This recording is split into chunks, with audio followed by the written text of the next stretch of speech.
வணக்கம். இன்னைக்கு பிரதி கிச்சனில் சிக்கன் கிரேவி எப்படி செய்கிறதுன்னு பார்க்கலாம் வாங்க. தேவையான அளவு நல்லெண்ணெய் சேர்த்துக்கலாம். ஒரு பட்டை, 3 கிராம்பு, ஒரு அன்னாசிப்பூ, ஒரு ஏலக்காய், 2 பிரிஞ்சி இலை, அதை இதில் சேர்த்துடலாம். பொடியை கட் பண்ண ஒரு பெரிய வெங்காயம், அதை இதில் சேர்த்துடலாம்.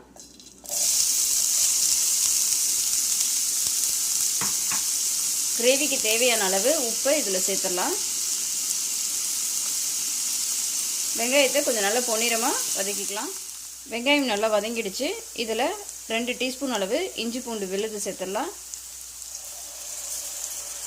இது எல்லாத்தையும் நல்லா ஒன்றா கலந்து விட்டுடலாம்.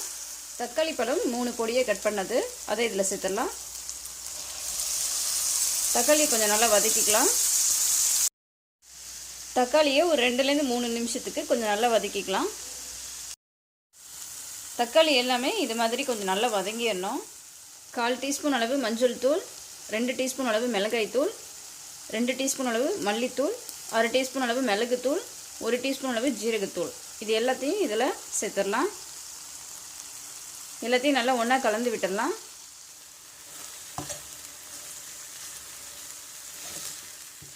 நம்ம சேர்த்து பொடிகளோட பச்சை வாசனை போனதுக்கப்புறம் 1/2 கிலோ சிக்கன் எடுத்திருக்கேன், அதை உள்ளே சேர்த்துடலாம்.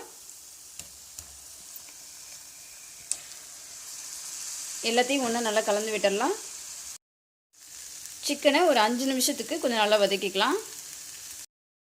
சிக்கன் வேகிறதுக்கு தேவையான அளவு தண்ணி சேர்த்துடலாம். நான் 2 டம்ளர் சேர்க்குறேன்.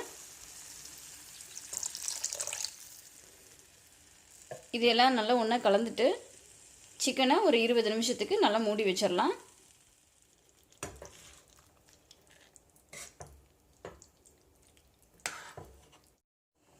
எல்லாத்தையும் நல்லா கலந்து விட்டாச்சு. ஸ்டவ்வை மீடியம் ஃப்ளேமில் வச்சுட்டு இது ஒரு 20 நிமிஷத்துக்கு மூடி வச்சிடலாம்.